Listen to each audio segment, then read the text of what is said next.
No Narayana संती सांभाळले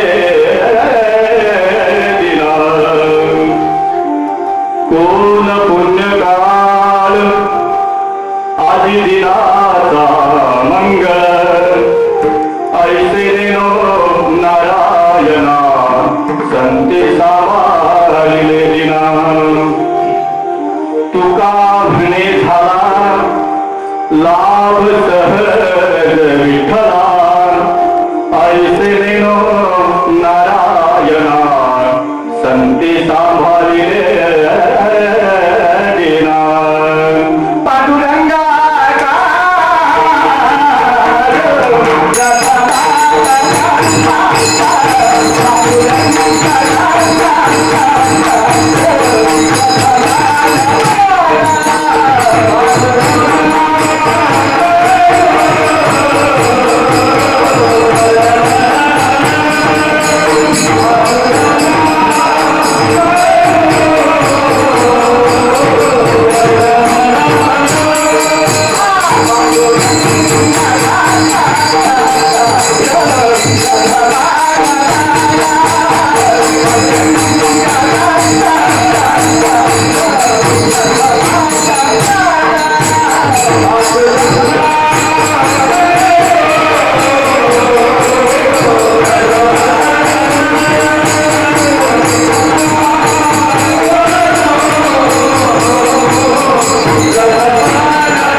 नमो कुंडलिका नमो चंद्रभागा नमस्कार माझा रुक्मिणी पांडुरंगा महायोग विडे दगे भीमरथम वरम कुंडलिकाय धातु मुनिंद्र समागत दिशम समानंद गंगम परम लिंगम भजे पांडुरंगम ओम नमो जी आजा वेद प्रतिपादा जय जय सुसंवेद्या देवा तुझी गणेशु सकला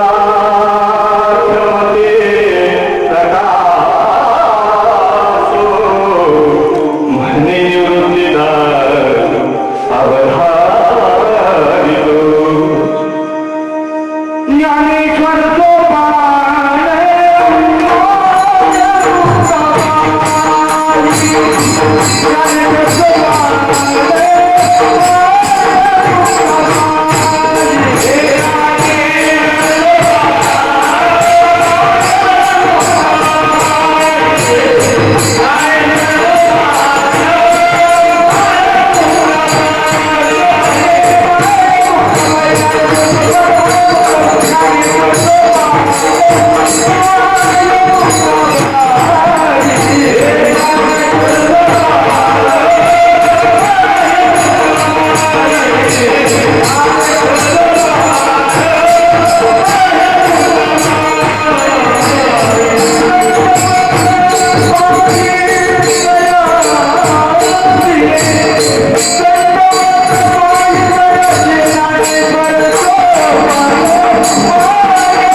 तपोज्ञान वैराग्यम भक्ते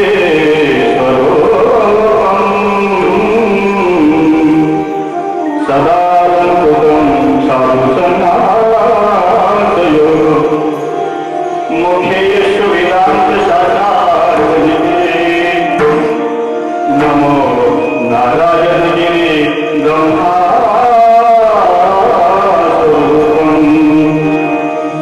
वचनायिका कमलापते माझी रंगाची विनंती करतो कथेकाली आपण असावी जवळी विठ्ठल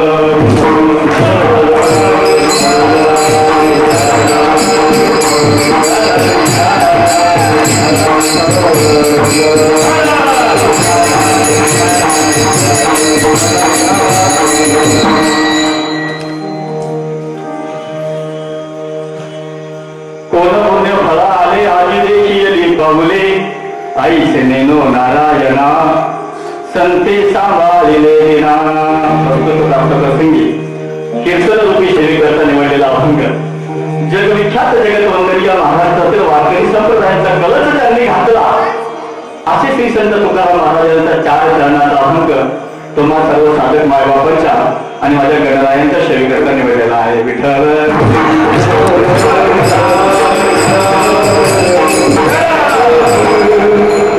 अभंगाचा प्रतिपाद्य विषय जर सांगायचा झाला तर तो याप्रमाणे आहे.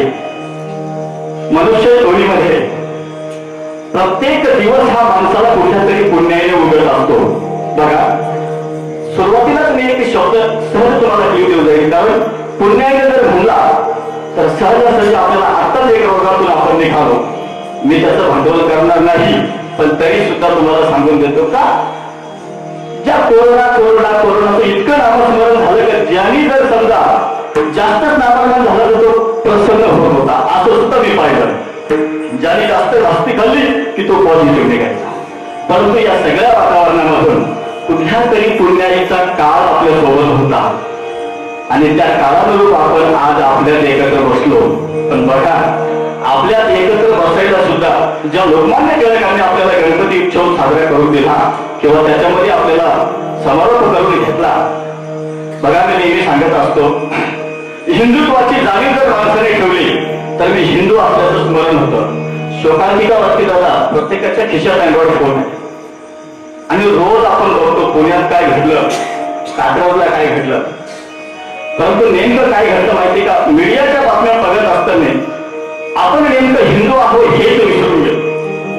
मग मला काय म्हणायचं, ज्या छत्रपतीने स्वराज्याचं स्वप्न लिहिलेल्या खांद्यावर पेरलं आणि नुसतं खांद्यावर नाही पेरलं त्याच्या अंतकरणात कोरलं आणि नुसतं अंतकरणात नाही कोरलं तर माझ्या स्वराज्यासाठी त्यांनी बलिदानही दिलं. अशा शिवरायांना मी प्रथम नमन करतो. जय शिवाजी जय भवानी जय शिवाजी जय शिवाजी जय शिवाजी जय शिवाजी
किती वेळा स्मरण केलं पाहिजे, पण ह्या दिवसासाठी सुद्धा आमच्या नशिबातला कुठला तरी पुण्यकाळ आम्हाला काम आला.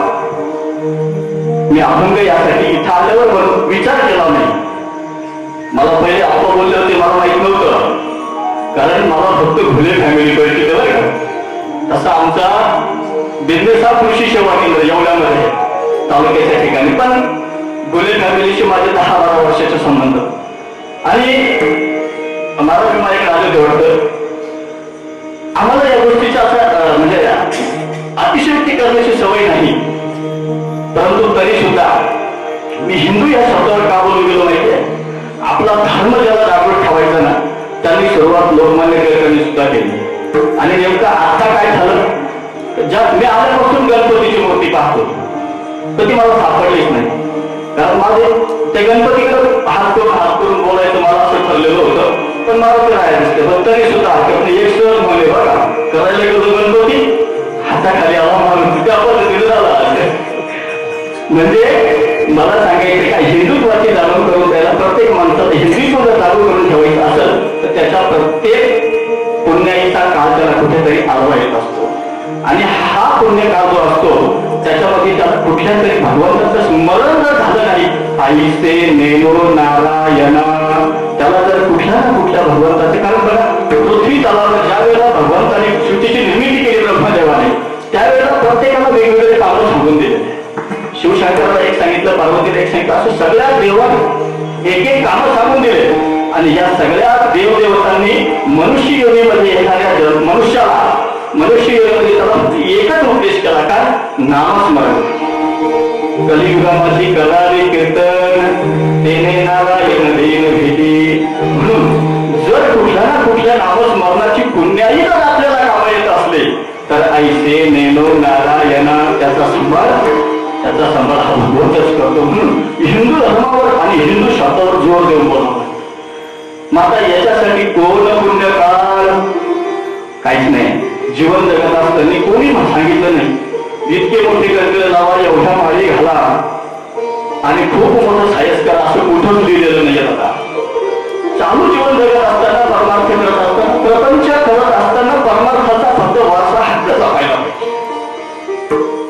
माझे आजोबा काय करत होते, माझे वडील काय करत होते आणि मी काय करतो याची जर जाणीव ठेवली तर मला वाटतं प्रत्येक घरात एक वारकरी अजून जिवंत राहील. त्याचं कारण सांगू, माझ्या आजोबाला फोनच नव्हता.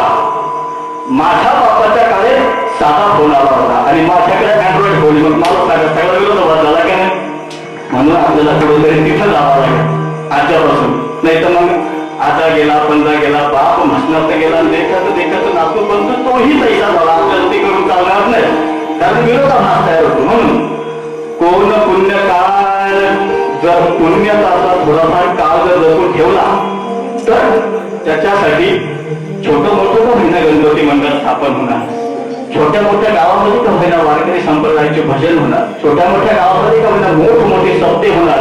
आणि तोच पुण्याचा काळ ह्या लोकांना तरुण नेणार. कारण ही संसाराची न्याव समुद्राच्या कळाला न्यायची. संसार हा सागर आहे, त्या सागरातून तरुण जाण्यासाठी त्याच्या पुण्यकाळ म्हणजे भगवंताचं नामस्मरण कुठेतरी शिल्लक जरी असलं तरी त्याला ते काम येतं.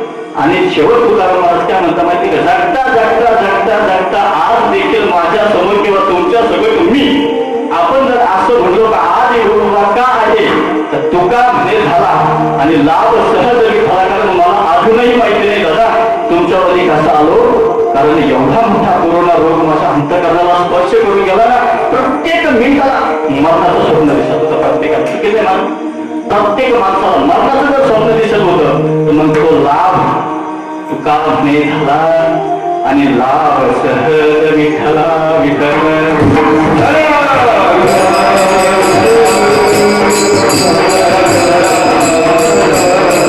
हिंदुत्वाची जाणीव माणसाला करून घ्यायची, फक्त हिंदू म्हणून जगायचं. तर हिंदू म्हणून जगत असताना जर माझ्यातला मीपणा जर काढून टाकला ना तर सर्वच त्या ठिकाणी लीन होतो. आता पुण्याचा काळ कोणाच्या स्मरणात राहत नाही बघा. पुण्य कधी केलं आणि पाप कधी घडलं मला तरी वाटत नाही कलियुगामध्ये कोणी पाप पुण्याची गणना दाखवल म्हणून त्याचा भास होतो. एखादा म्हणेल मी खूप अन्नदान करतो, एखादा म्हणेल मी खूप साधू संतांची सेवा करतो, परंतु वस्तुस्थिती चित्रगुप्ताच्या यादीमध्ये काय नावाने नोंदली जाते हे मला नाही वाटत. मग त्याच्यासाठी बघा, मी तुम्हाला जाता जाता एक दृष्टांत सांगतो.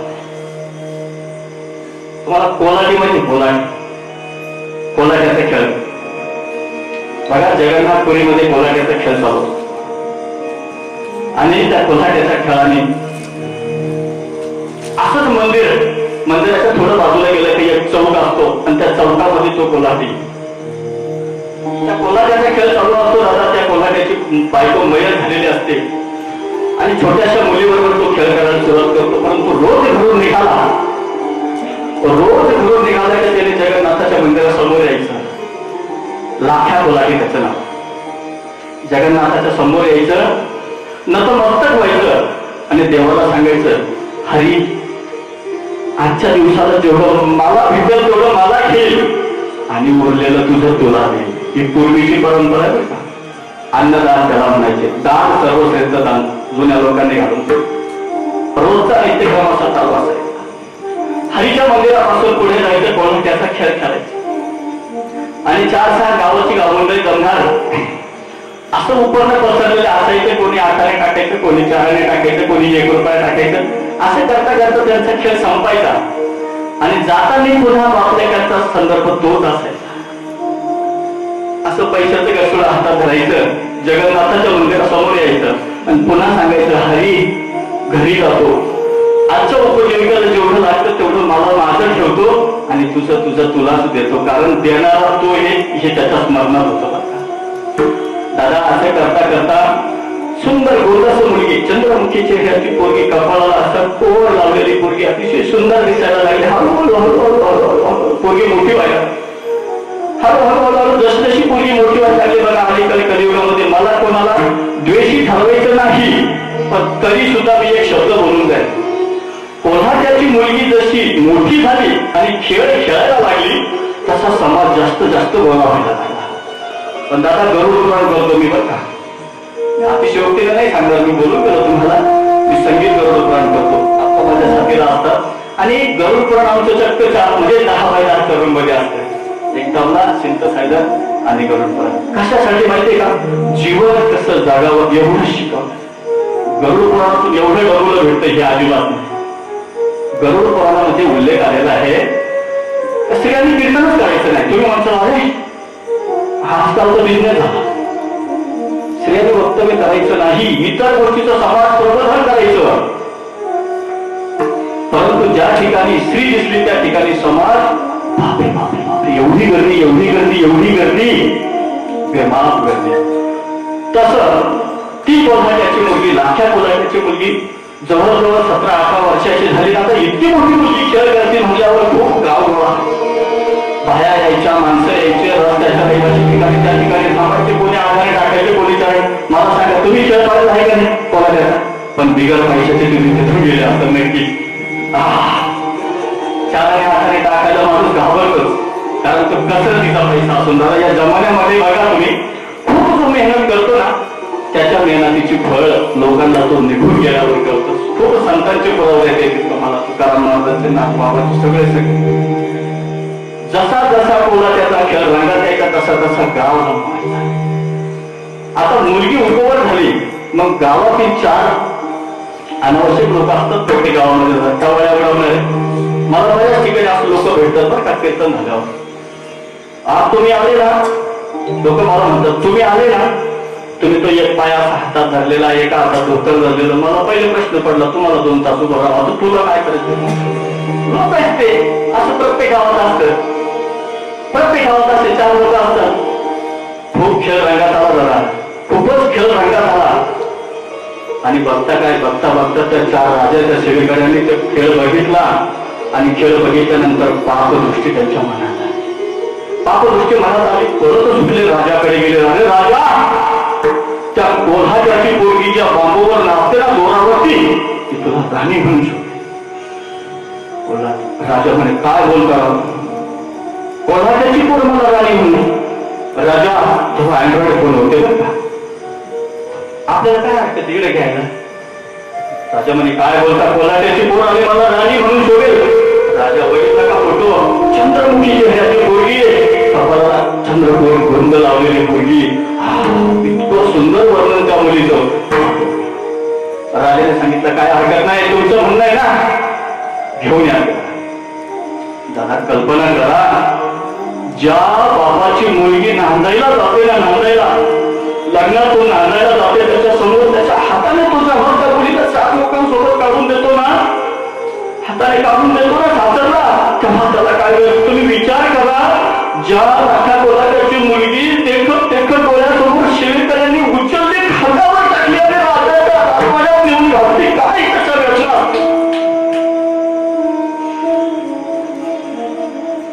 त्याला कोल्हाटी गरीबाचा कोणी वाली नसतो. जेव्हा प्रसिद्ध गरीबाला येईल ना, त्याला कोणी वाली नसतो. त्याला बघणारे निघून गेले, किंवा बघणारे निघून गेले, राजा कोल्हाटी परत नाही.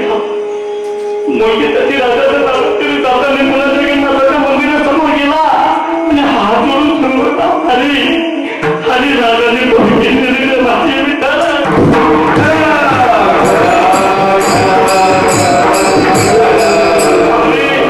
कारण दादा गरीबाचा कोणी वाली नसतो, गरीबाचा आहे हात परमेश्वर.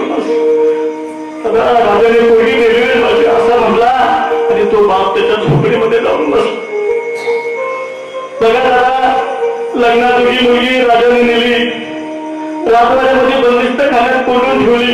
परंतु तो राजा होता, मी पुण्याचा का सांगून जाईल तुम्हाला, पण त्याने अतिक्रमण कुठल्याच गोष्टीचं केलं. तिच्या मनात जोपर्यंत परिवर्तन होणार नाही ना, तोपर्यंत मी त्याला राणी म्हणून वागणार नाही. राजाचा शब्द. इकडे त्या झोपडीमध्ये बाप बसलेला. दादा कल्पना करा, तुम्ही तुमच्या समोर जर तुमची मुलगी उचलून नेली, तिथे काय त्याच्या अंतःकरणामध्ये काय भावना होतील. डोळ्याचं पाणी त्याचं, आणि पाणीही न थांबता तो फक्त एकच म्हणायचा, जगन्नाथाला हरी माझ्या गोष्टीचा सांभाळ करे हरी. कारण तो त्याच्या वेळेला दुःख माणसाला दुःख होतं ना, अंतःकरणापासून त्याचा वाली फक्त एकच बरोबर.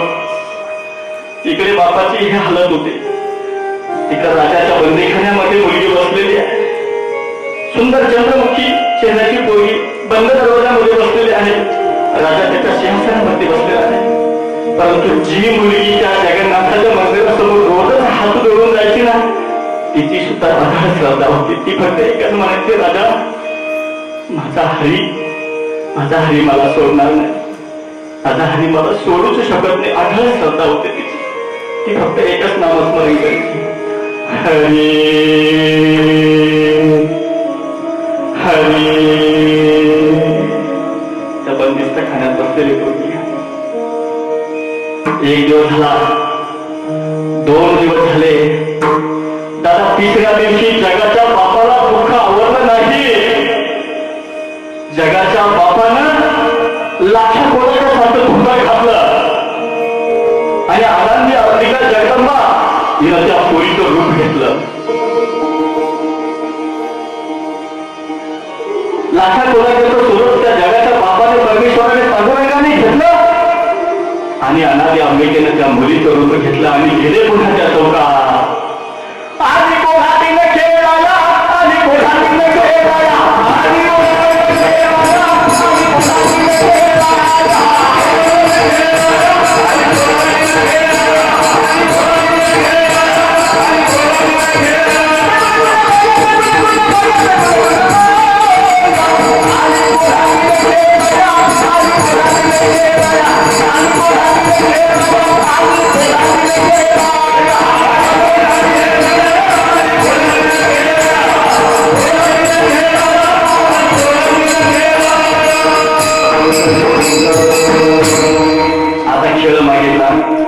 खेळ मांडला देवाने.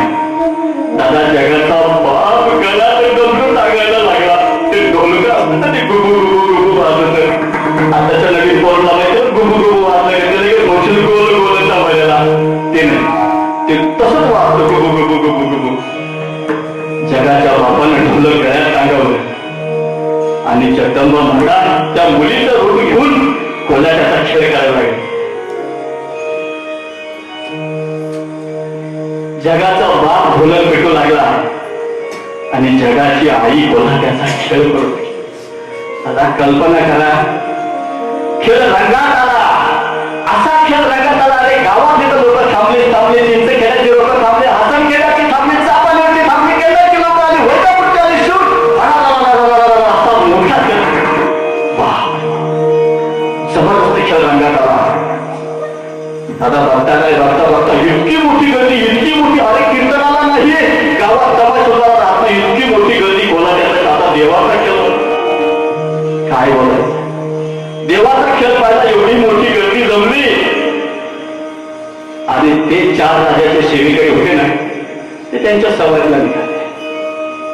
ते आले, गर्दीतून असे लोक पाहायला लागले. बघितलं असं, अरे पोरगी तर राजाच्या ताब्यात आणि इथं तर हीच आहे. परत सुटले, राजाकडे गेले राजवाड्यामध्ये. राजा राजा राजा ती चंद्रमुखी चेहऱ्याची पोरगी तुझ्या ताब्यात आणून घालते, ती पोरगी खेळ करते. पुन्हा त्याचा जबरदस्त खेळ रंगलेला. राजा काय गर्दी झाली त्याची. राजा म्हणाला, कसं शक्य आहे? राजा राजा दरवाजा उघड, राजा दरवाजा उघड, मुलगी खरंच आहे का तुझ्या ताब्यात? राजाने दरवाजा उघडला. मुलगी बसलेली खाली. हरी हरी, राजाच्या कानावर सुद्धा शब्द गेले, हरी. मग हे 4 सेविकरी काय परत सुटले, पुन्हा खेळाच्या ठिकाणी गेले, पुन्हा गर्दी बाजूला गेली. पुन्हा बघतो तो काय, अरे तीच मुलगी, चंद्रमुखी चेहऱ्याची मुलगी, कपाळाला गंध लावलेली मुलगी, तीच लाखा बोलायची मुलगी, लाखा बोलायच्या गंभूर वाजून वाजून घाम झाला. आणि पोरगी बाकीच्या दोरावरती खेळत होती, पायाखाली वाटली होती, हातात तिच्या बापा होता, डोक्यावरती कपाशी होती. पोरगी नाच नाच नाच नाच काम करत. जगाची आई होती दादा. पुन्हा परत सुटले. राजा राजा खात्री तरी कर, राजा खरंच पोरगी तुझ्या ताब्यात. राजाने सांगितलं, इकडे इकडे. दरवाजा उघडला, खरंच पोरगी तर राजाच्या ताब्यात. मग राजा सुद्धा सुटला खेळ बघायला. राजा खेळ बघायला गेला. राजा गेल्यानंतर राजानं पाहिलं तो चेहरा आणि माझ्या बंदी खांदाचा चेहरा एकच आहे. दादा, जो बी कोणी राजा होतो ना, जो बी कोणी सरपंच होतो ना, जो बी कोणी आमदार खासदार होतो, त्याच्या पूर्व पुण्याचं जास्त बरं का. असं कधी म्हणायचं मी माझ्यामुळे दादा. हो, राजा होता. राजाने खात्री केली. राजा परत गेला राजमहालामध्ये.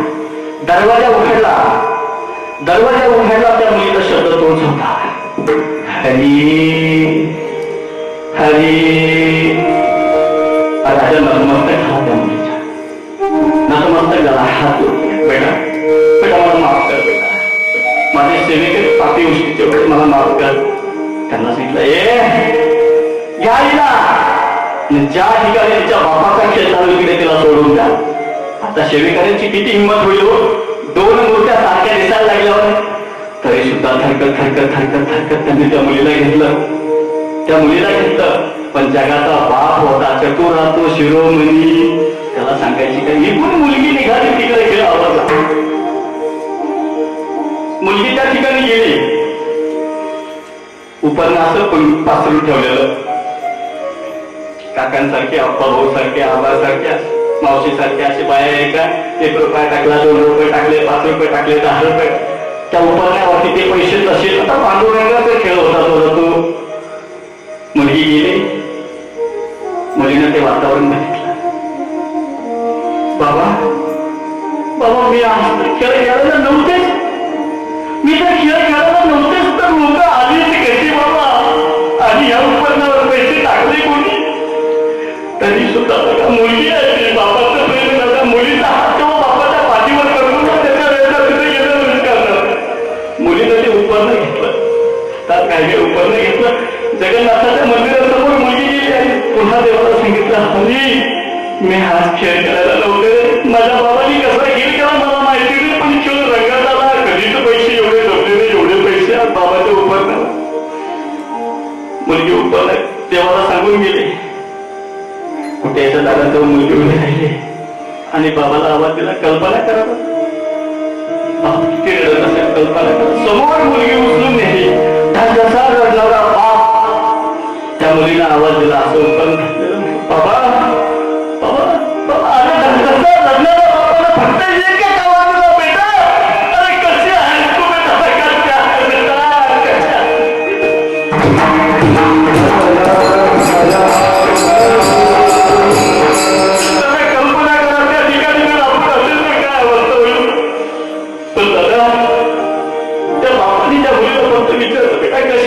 मुलीला एकच उत्तर दिलं, ज्या वेळेला राजाने खात्री केली ना बाबा मुलगी हीच आहे का, इथेच आहे का, दरवाजा लावल्यानंतर दादा माझ्या पाठीमागे कोणीतरी येऊन उभा राहायचा, त्याचं पिवळं उपकरण असायचं, माझ्या पुढेही कोणी होत निर्वाणी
मुलीने सांगितलं, बाबा बाबा तुम्ही खेळ केला ना, आजचा खेळ तुम्ही केला, हे उपकरण तुमचं, तुम्ही पैसे सुद्धा केले विसरू नये बाबा, मुलीच्या विवाहामध्ये इतके का तुम्ही दुःखी झाले बाबा, मला कोणी राहत नाही, माझ्याकडे कोणी बघितलं सुद्धा नाही बाबा.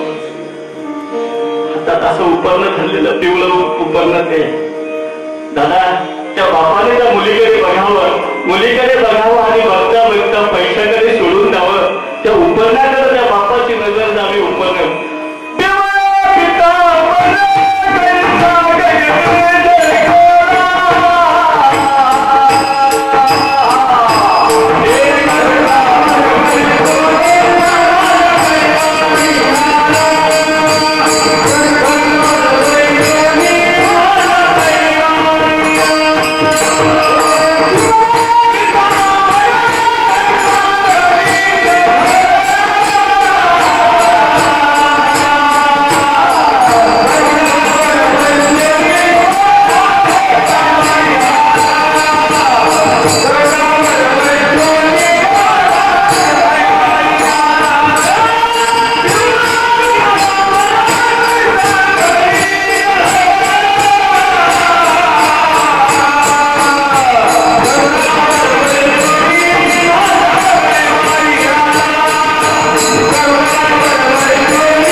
कुठलाही तुम्ही संदर्भ घ्या, माऊलींनी एक सुंदरशी ओळ बरोबर आहे, पाहे पाय ना तरी येतीचा दिवा नेलिया शेतिया गावा, आणि तो तेथे तरी पारावा दीपकेची. चिंचखेड्याचा दिवा उद्या फ्रान्स मध्ये नेला आणि तिथे जाऊन गोडतेल टाकून कापसाची वाट लावली ना, त्याच्या उजेडाचा रंग कधीच बदलू शकत. दीपना ही पाटी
करायचं नाही बघा.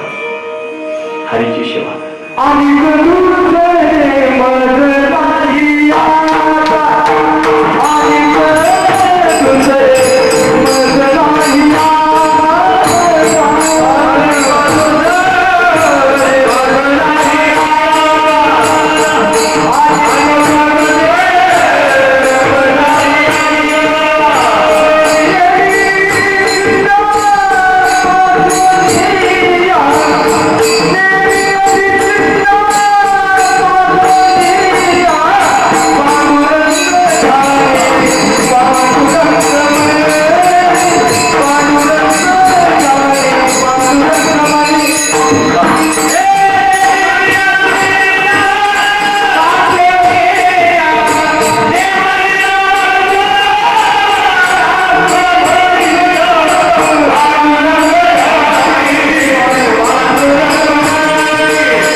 तुम्हाला मी माझ्या मुद्द्यावर कॉम्प्लेट घेऊन येतो. तुम्ही अजिबात टेन्शन नाही.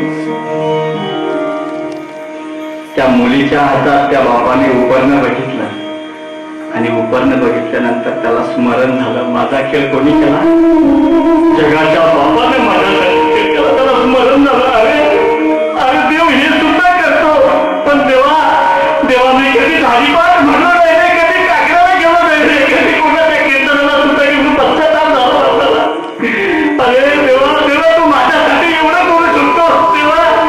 अरे मी कोणतं पुण्य केलं दादा, कोणतं पुण्य केलं? एवढं पुण्य माझे कधी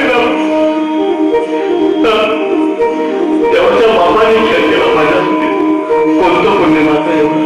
कोणतं? माझ्याकडे तो पुण्य शिल्लक नाही. दादा माझा दबांगाच्या पहिल्याचा पुण्य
मला हे सुचलं नाही, माझ्यासाठी हे पुण्य काम आलं.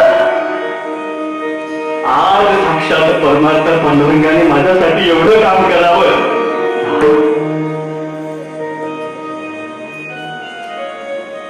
कोण पुण्य फळ आले आधी देखी गेली पावले.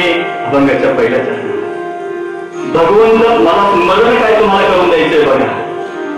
हिंदुत्व म्हणून जर जगात असाल तर हिंदुत्वाची जाणीव शिवाजी महाराजांनी मी सांगून गेलो बघा. या मातीवर ताक उभा मी ताट ठेवून मान. मला या मातीचा अभिमान आहे, मला गर्व आहे राहतो. आणि जर हिंदुत्वाची जाणीव प्रत्येकाच्या रक्ताच्या थेंबा थेंबात जर कधी मोडलेली असते ना, त्याच्यासाठी हरीचं पुण्य सायास करायचे. न लगती सायास जावे वनांतरा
नारायणाची प्राप्ती जर करून घ्यायची असेल सायास करायची गरज नाही. बघा हिरण्यकशिपूच्या दरबारामध्ये भगवंताचं नाव जर घेतलं ना, भगवंताचं नाव, तर त्याला शिक्षा व्हायची. आणि बघा दुसऱ्याने नाव घ्यायचं सोडून दिलं, पण स्वतःच्या पोटीच संतान जन्माला आले तिनं सुद्धा एकच म्हणावं नारायण नारायण नारायण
नारायण नामामध्ये किती ताकद. ऐसे नेनो नारायणा. ज्याला स्वतःचा संभाळ करून घ्यायचा असतो, स्वतःहून स्वतःचा संभाळ करून जाऊ तर मला खरं सांगा, कोरोना कालामध्ये मी मान्य करत नको त्या लोकांनी नको ते अन्न खायला सुरुवात केली, नको त्या लोकांनी बरं. पण जे लोक सात्विक आहे ना, जे लोक हिंदू धर्माचा मान ठेवणारे ना दादा, त्या लोकांनी हरिपाठ केला, अभिमान काकडा केला हो. किती टक्के तुम्ही खरं माणसाला आपली कॉन्फरन्स भजन म्हणतो मला, कॉन्फरन्स भजन करमत नव्हतं हो, करमत नव्हतं. ज्याला त्याचे नाव घ्यायची सवय लागली, त्याच्या नावावर जगायची सवय लागली, त्यांनी असं काही म्हणत होतं अजिबात. एक मिनिट माणसाला एक तासा एवढा वाटायला. पण खरंच आज तेच आम्हाला सत्य वाटायला लागलं. जगण्यासाठी नारायण नाम खूप महत्वाचं आहे. नारायण नावामध्ये एवढी ताकद झाला, मी सांगून गेलो बघा, ज्याच्याकडे नामस्मरण हा सिद्धांत सत्य आहे त्याच्यासाठी भगवंत अहोरात्र सावरतो. आणि त्याच्यावरती आघात हा होऊच शकत नाही. 1-2 मिनिटात तुमच्या समोर मी उभे प्रसंग सांगतो बघा. आमच्याकडे वाघ सुटले, वाघ. तुमच्याकडे का वाघ नाहीये ना? आमच्याकडे यावर्षी काय झालं माहिती का, मक्का खूप मोठ्या होऊन गेल्या, वेळेत पाऊस पडला ना आणि वाघ आले. पण काय झालं, आमच्या महाराजासारख्या माणसाने वाघ बघितला.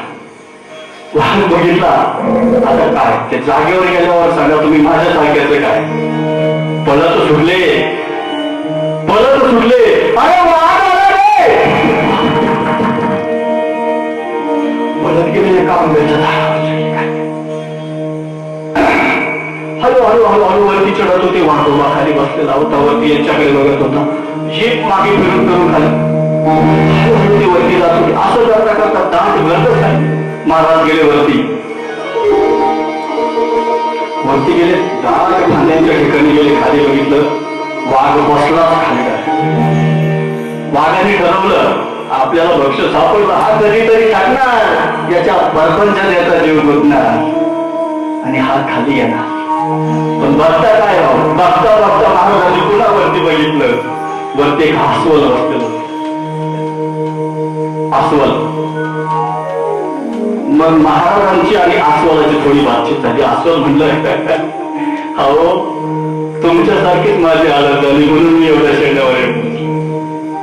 बघा राव, अहो असं बोलता दिवस मावळला.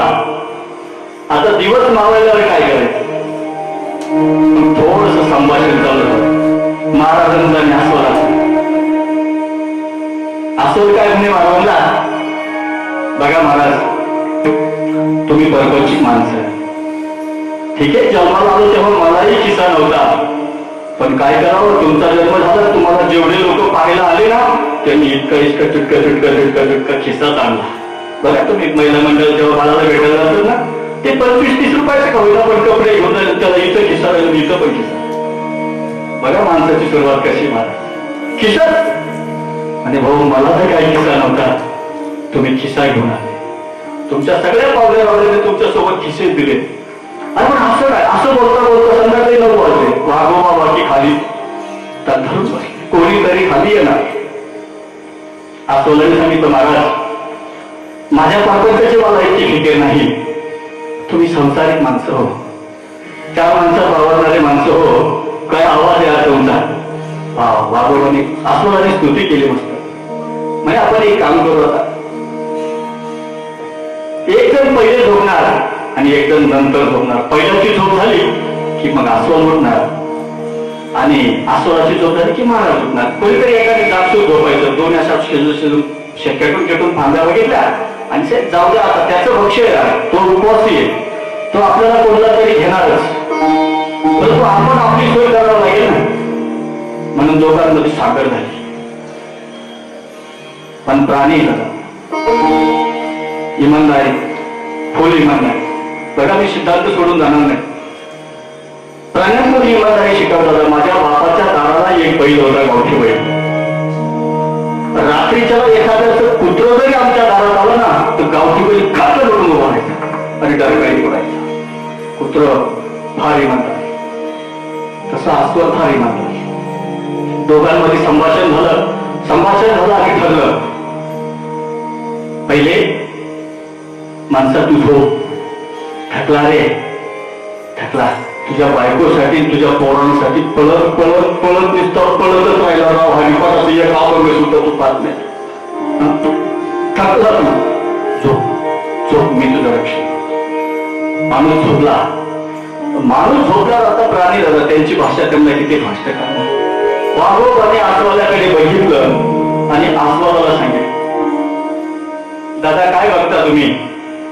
अहो जंगल तुमच्याशिवाय शोभून दिसत नाही. हा काय जंगलचा प्राणी आहे का? हा काय जंगली आहे का?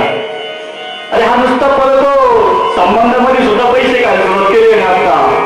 त्याला जर म्हणलं ना महाराज तुम्ही लय फिरताव एखादी मुलगी बघा, तर हा त्याच्यात सुद्धा म्हणतो आपल्याला मार गेला ना असं मला त्याला राग मार त्याला खाली पाड, माझं तरी भक्ष होईल असं ऐकत होत.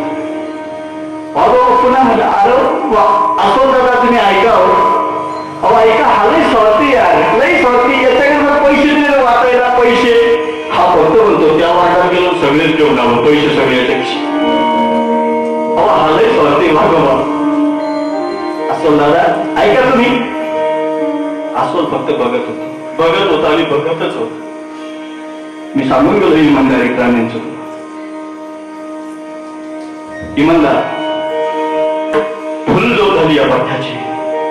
थकला ते बघा तुम्ही. जर लई कचून माणसाने काम केलं ना, झोपल्यावर जातो त्याला सकाळपर्यंत जाग येत नाही. त्याला गाढ झोपला.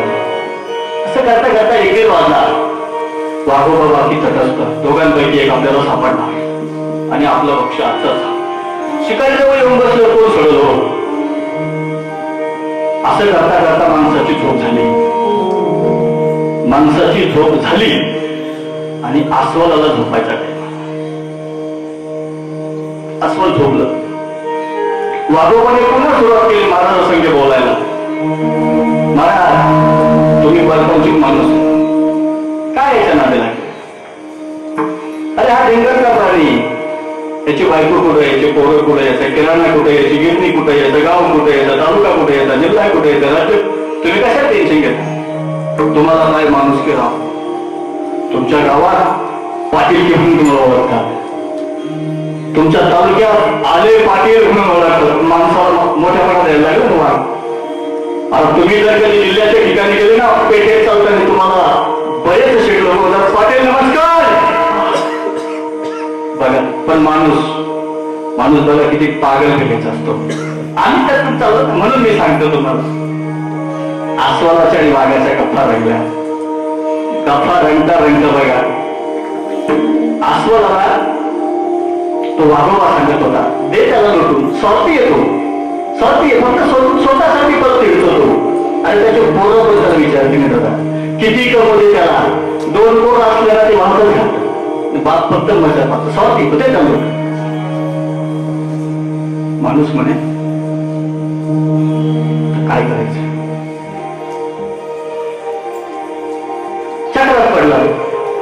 हळूपणे 1-1 तासाच्या झोपा घ्यायला लागली. पुन्हा माणूस सुटला. अस्वल झोपला. माणूस सुटला. असं हळूपणे चालू झालं आणि माणसाच्या लक्षात आलं. वाघाने सांगितलं, हे मनुष्या, हे मानवा, तुझ्या त्या अस्वलाला लाथ मारली, खाली जर पाडलं ना तर बघ माझं पक्ष होऊन जाईल. किती दिवस वरती बघणार तू. तुझे मुलं वाघ वाटतात तुझ्या घरी. आणि तरी वाघ तर सांगत होता, बघ तुझ्या त्याला लाथ मारली, तो जर खाली पडला, तुला गो हत्याचं पातक लागणार आहे, तुला ब्रह्म हत्याचं पातक लागणार आहे. पण ध्यानात ठेव, माझं जर पक्ष झालं तर मी तुला जिवंत सोडून देणार. माणूस अहो स्वार्थासाठी ह्या जगाला ते अस्वलाला लाथ मारले ना. बघा ना तुम्ही, परपंचात अशा किती गोष्टी आपल्याकडून. स्वतःचा जीव वाचणार अशी याला खात्री करून घेतली आणि माणसाने त्या अस्वलाला लाथ मारली. अहो अस्वल खाली पडलं. इमानदारी शब्द ध्यानात ठेवा. अस्वल खाली पडलं. वाघाने देखील असं स्वतःहून अस्वलाला धरल्यासारखं केलं, खाली पाडलं आणि वरती या माणसाकडे बघायचे, महाराज खाली या. आणि जा आता तुम्ही निघून. याची छाती फोडली. बघा तुम्ही चहाच्या टपरीमध्ये गेलो, पाटील या द्यावं दोनचा चहा, पाटील द्यावं तेवढं ताकद. तसा हा फुगला, हळूहळू खाली आला आणि चालायला लागला. चालायला लागल्यावर बघता काय राहू त्या वाघाने याच्यावर झडप घातली. कोणावर? स्वार्थी माणसावर झडप घेतली. वाघाला माणसाला खाली पाडलं आणि अस्वर विचार पुन्हा त्या वाघाला विचारू लागलं, का तुम्ही तर त्याला एवढे आश्वासन दिले की त्याला तुम्ही सांगितलं तू खाली ये आणि चल तर जा तुझ्या प्रपंचामध्ये. मग आता? वाघाने सांगितलं नाही, तू इमानदारीला टिकला, तुझा सांभाळ हा मला करावाच लागेल. आपण कसं दुसऱ्याचा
ऐसे करिगा नारायणा संधी सांभाळिले दिना.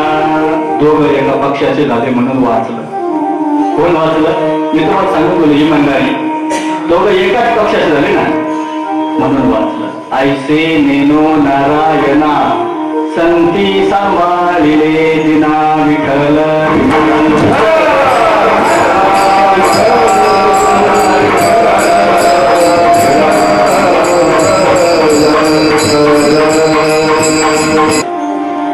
महिला वर्गाला मी 17 वेळा हात जोडून सांगेल, हाफ ब्लाऊज, हाफ कपडे, हाफ पॅन्टी गणपती सोबत विसर्जन करायचं असतं. आपल्या घरामध्ये जर मी म्हणतो विचित्र प्रकार घालायला लागला, सुरुवात आपल्यापासून आहे ना. मग गणपतीची निर्मिती टिळकांनी कशासाठी केली? एका वर्षात तुम्ही जे काही दुर्गुण साठवले ना, एका वर्षात तुम्ही काही जे शरीराला व्यसन लावून घेतले ना, दुर्गुणाचे व्यसन, प्रत्येक वर्षाला विसर्जित करा. नव्या उमेदीने सावध व्हा, नव्या उमेदीने करायला या. नाहीतर दादा माझ्या माऊलीने सुद्धा 700 वर्षापूर्वी सांगितलं, देवा तुझी गणेश. मग त्याचं विसर्जन होईल का? कुठल्याही विचार सादर करा, गाथा घ्या, ज्ञानेश्वरी घ्या, एकनाथी भागवत घ्या, श्री गणेशाय नमः. जिंदगीची सुरुवात त्याच्या जवळ होऊन जाते. ज्ञानेश्वरी म्हणजे काय? जीवनच आहे. ज्याला खरं जीवन जगायचं आणि रोजच्या रोज काहीतरी भगवंताचा दृष्टांत पाहिजे, त्यांनी काहीच नाही करायचं. आपला प्रमाण झालं न लगती साया, काहीच नाही करायचं दादा. फक्त रोज सकाळी ज्ञानेश्वरीचा 5 वेळा वापरायचा. मी माझ्या जिंदगीचा तुम्हाला प्रसंग सांगितला. 5 ते 10, 11 शक्य होईल एवढे ओव्या वाचताना कित्येक वेळा तुम्हाला असा प्रसंग जाणवेल. सकाळी ज्या ओव्या तुम्ही वाचल्या ना, ज्या ओव्यांचं तुम्ही पठण केलं ना, दिवसभर तेच कामा. खूप लोकांचा अनुभव आहे, परंतु ते इथून वाचले, काही गरज नाही. गणपती सोबत आज गणपती विसर्जनाच्या निमित्तानं मला मी तुमच्या समोर बोलण्याची संधी दिली, त्या मंडळाचे मी आभार व्यक्त करेन. परंतु जाता जाता एक असा छातीला हात लावून सांगून जाईल की मला उभं राहायची पंचायत. आमचे एक तालकडी बसले, हो का? अरे मला एकच पाय दादा, एकच पायाने आपण काही. हो, काम तुम्ही करता, काम मी बी करतो. परपंच तुम्हाला परपंच मारावी, लेकर तुम्हाला लेकर मारावी दादा, मी कुठेच कमी नाही. मग तुम्ही का पागळ झाले देवा असे नका. आपण पहिला दृष्टांत बघून गेलो, कोणा त्याचा खेळ बघायला सगळा गाव गोळा व्हायचे, तिथे काय असं मांडे घालून बसायचे, एकमेकांच्या लोकांची गर्दी करून लोक बघायची. अंबाबाईने जेव्हा गोंधळ मांडला तेव्हा मग अभिमानाने सांगोशी वाटत, माझ्यातला मीपणा सगळ्या बाजूला काढून टाकायचा. आणि विशेष मी त्याच्यासाठी अभंग हा घेतला बघा, कोण पुण्य फळा आले. आज तुम्ही आम्ही एकत्र आलो ना, कोणत्या अनुषंगाने आलो मला माहित नाही. बघायला आलो गणपती भेटले मारुती, त्याच हिशोबाने कोणत्या पुण्याने आपण एकत्र आलो हे माहिती नाही, परंतु या ठिकाणी आल्यावर नक्कीच मला खटाकलं की आता पर्याय नाही. पोपटपंची करून उगाच प्रपंचाच्या गप्पा मारत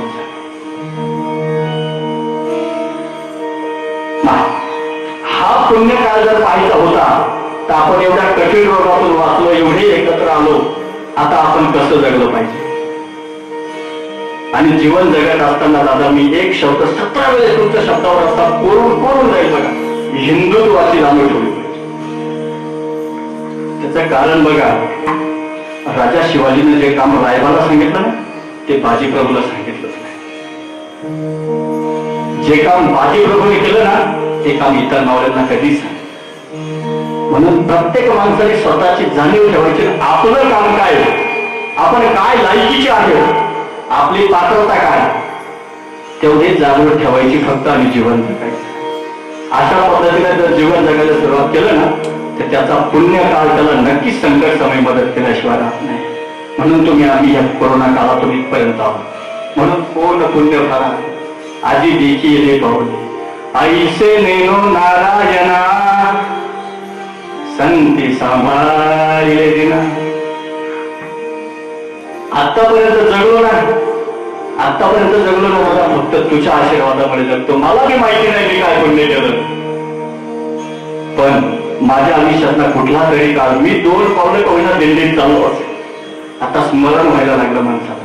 मी बोलून गेलो, ज्या घरामध्ये वारकरी संप्रदायाचा वारसा जर लागलेला असेल ना त्याला जीवन जगत असताना नक्कीच त्याला स्पर्श होतो जीवन जगल्याचा. परंतु आपल्याला समाज आपल्याला नेहमी टोचत असतो. किती टक्के मान्य करा तुम्ही, ज्यावेळेला कीर्तनाला सुरुवात झाली त्यावेळेला माझ्या वर्गातली पोरं, माझ्या गावातील, माझ्या भवंतातील, माझ्या नात्यातील प्रत्येक माणूस मला काय म्हणायचा माहितीये का, महाराज, शब्दात खूप ताकद का महाराज, 2.5-3 घंटे उभं राहायचे एकच पाय. पण ज्या वेळेला असं टोचलं जातं दादा त्यावेळेला माणसाचं माणूस पण जागत, माणसाचं माणूस पण ज्या वेळेला जागृत होतं ना त्यावेळेला पाश्चात्य संस्कृतीचा नक्कीच ऱ्हास होतो.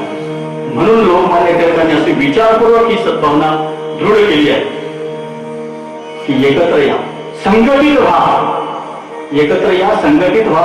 कुविचारांचा ऱ्हास त्याला विकसित करा.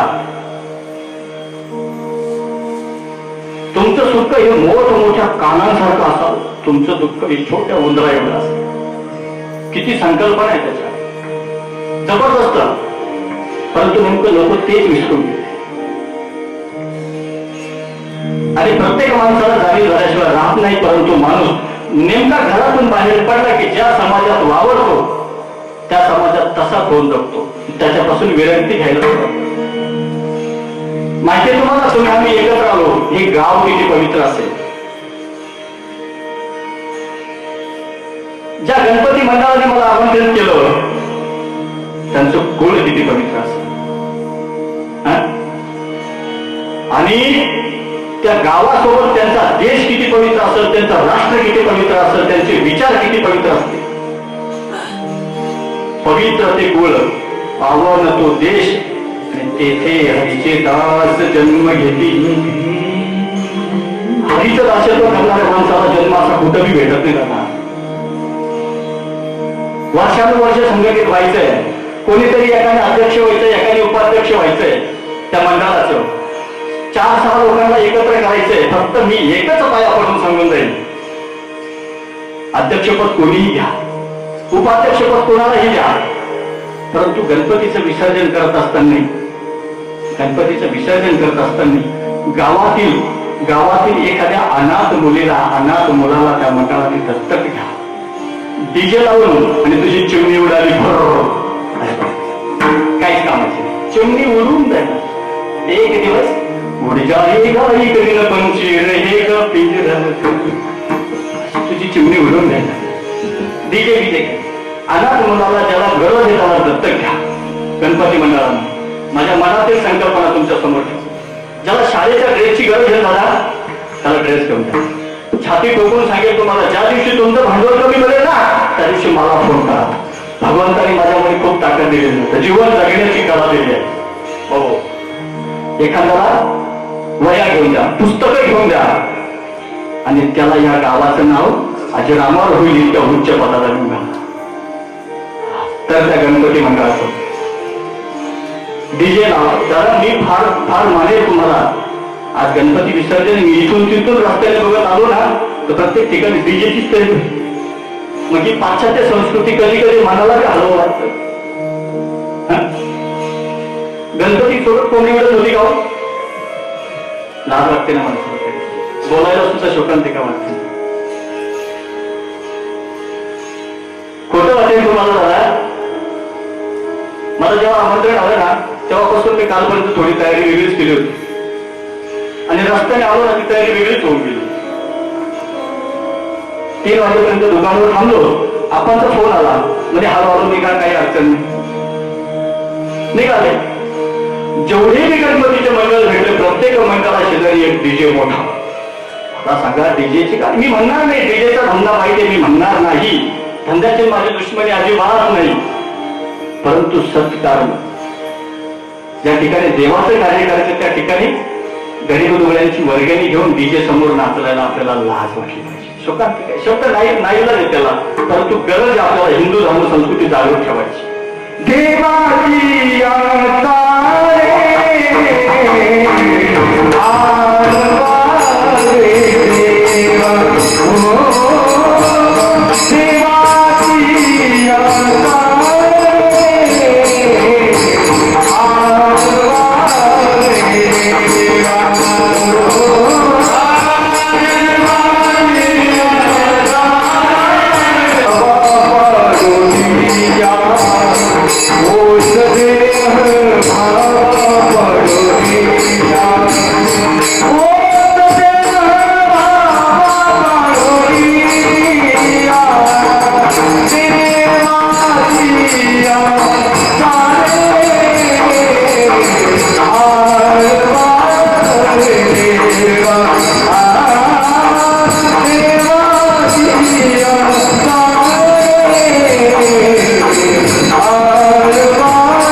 त्याचा विश्वास असला, वारकरी संप्रदायाची जाणीव जर त्याला असली, हिंदुत्वाचं स्मरण जर त्याच्या प्रत्येक मिनिटाला जर असलं तर अभंगाच्या 3ऱ्या चरणामध्ये सरळ सांगू जातो,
किती मंगळमय वातावरण ठरलं. ज्या वेळेला तो माणूस रेंजर होऊन त्याच्या गावात आला त्यावर त्याचं स्वागत कसं झालं असेल.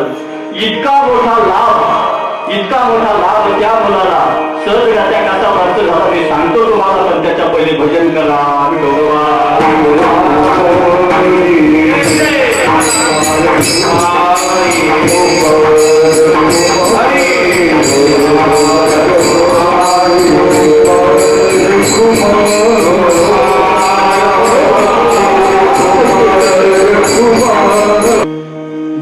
त्याचा अवसर घेण्याचा टोपी घालून बघ माहीत आल्यावर काय वस्तुस्थिती त्या ठिकाणी जायची बघायची. म्हणून बघा बोलता बोलता मी तुमच्या समोर अभंगाचा पूर्ण भावार्थ ठेवण्याचा प्रयत्न केला. पण अभंगाचा सिद्धांत आणि दृष्टांत जर खरोखर अंतकरणापासून जर मनात आला तर महाराज अभंगाच्या चौथ्या चरणात काय सांगतात माहिती.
एवढे कीर्तन मी तुमच्या समोर जे लिहिलेलं पुष्पगुच्छ आहे बघा गणपतीच्या चरणाशी आणि माझ्या आईला माझ्या या गोष्टीचा मला फार मोठा अभिमान वाटतो. तसा मी प्रत्येकाच्या आईच्या बाबतीत मी जाता जाता नेहमी दोन शब्द बोलत असतो. बघा माझ्या मौल्यांनो मला एकच पाय 2 आणि 3 घंटे 5 घंटे सुद्धा राहण्याची उभेराची कॅपॅसिटी जाता माझ्या. पण ऐसे नेनो नारायणा स्मरण करून प्रत्येक आईला जर असं वाटत असेल ना तर फक्त आजपासून आपल्या मुलाची कुसंगत आपल्या मुलाची कुविचार आपल्या मुलाची कुगतीचा असलेला विचार गणपती सोबत समर्पित करायचा विसर्जन करायचा आणि उद्यापासून त्याला फक्त एकच सांगायचं अरे येवल्यावरून आलेल्या माऊलीला एकच पाय होता दादा तरी 2.5-3 घंटे उभा राहत होता तुला हरिपाठाला 1 तास उभं राहायला काय. जेवढा आनंद माझ्या आईला होतो ना तेवढाच आपण आनंद या चिंचखेड्यामध्ये प्रत्येक आईला झाल्याशिवाय राहणार नाही. म्हणून लिहिलेलं कीर्तन पुष्प पांडुरंगासोबत गणपतीला आणि गणपती सोबत जन्मदात्या आईला अर्पण करतो. ही सेवेला पूर्ण करा.